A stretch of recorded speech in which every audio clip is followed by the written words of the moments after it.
മനുഷ്യനായി ജീവിക്കുകയും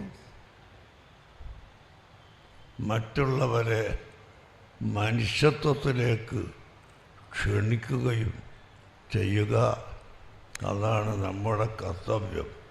സമസ്ത കേരള ജമീയത്തുൽ ഉലമ ഇവിടെ സ്ഥാപിതമായിട്ട് 100 കൊല്ലം തികയുകയാണല്ലോ. എന്നാൽ ആ സമസ്തയിൽ ഞാൻ ഉള്ള കാലമത്ര നീണ്ട കാലം ഇവിടെ സമസ്തയിൽ പ്രവർത്തിച്ച ഒരു പണ്ഡിതനും ഇന്ന് ജീവിച്ചിരിപ്പില്ല. അല്ലാഹു തആല എനിക്ക് മാത്രമാണ് അത്രയും നീണ്ട കാലം സമസ്ത കേരള ജമീയത്തുൽ ഉലമയിൽ നിൽക്കാനും പ്രവർത്തിക്കാനുമുള്ള ഭാഗ്യം തന്നിട്ടുള്ളത്. ആ സമസ്ത കേരള ജമീയത്തുൽ ഉലമ ഇവിടെ സ്ഥാപിതമായത് തന്നെ ജനങ്ങളെ ഭിന്നിപ്പിക്കുന്ന ചില വിഭാഗം വന്നപ്പോഴാണ്. എങ്ങനെയാണ് അവർ ഭിന്നിപ്പിക്കുന്നത്?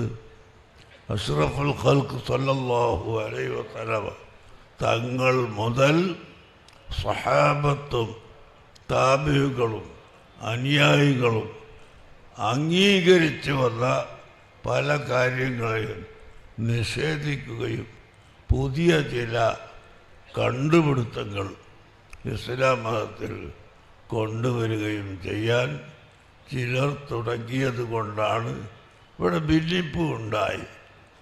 2 വിഭാഗം ആളുകളായി കേരളത്തിലെ അഹ്ലുസുന്നത്ത് വൽ ജമാഅത്തിൻ്റെ പ്രവർത്തകരും അല്ലാത്തവരും എന്ന 2 കക്ഷിത്വമുണ്ടായത് ഈ ഭിന്നിപ്പ് ഉണ്ടായതുകൊണ്ടാണ്. അങ്ങനെയുള്ളൊരു ഭിന്നിപ്പ് ഉണ്ടാവാൻ പാടില്ല.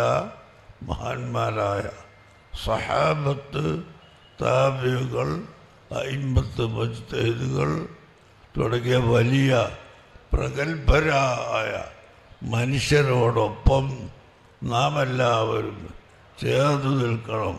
അതാണ് അല്ലാഹു നമ്മളോട് കൽപ്പിച്ചു, അൽഹിഖ്നി ബിസ്സാലിഹീൻ, സജ്ജനങ്ങൾ കൂടെ എന്നെ നീ ചേർക്കണം അല്ലാഹ് എന്ന് നിങ്ങൾ പ്രാർത്ഥിക്കുക എന്ന് അല്ലാഹു നമ്മളെ പഠിപ്പിച്ചു. അങ്ങനെ സജ്ജനങ്ങളോടുകൂടി ഞങ്ങളെ നിർത്തണം. വകൂനു മഅസ്സാദിഖീൻ ഒരായത്തിൽ അല്ലാഹു തആല പ്രത്യേകമായി പറഞ്ഞു, വകൂനു മഅസ്സാദിഖീൻ, നിങ്ങൾ സജ്ജനങ്ങളെ കൂടെ ആവണം, അവരോട് കൂടെ ഒട്ടിപ്പിടിച്ച് നിൽക്കണം.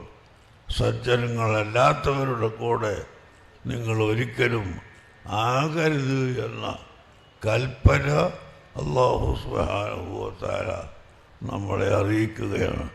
അതുകൊണ്ടാണ് നാം മനുഷ്യർക്കൊപ്പം എന്ന ഈ മുദ്രാവാക്യം പറയുന്നത്. സമസ്ത കേരള ആലിമീങ്ങളെ സംഘടനയാണല്ലോ.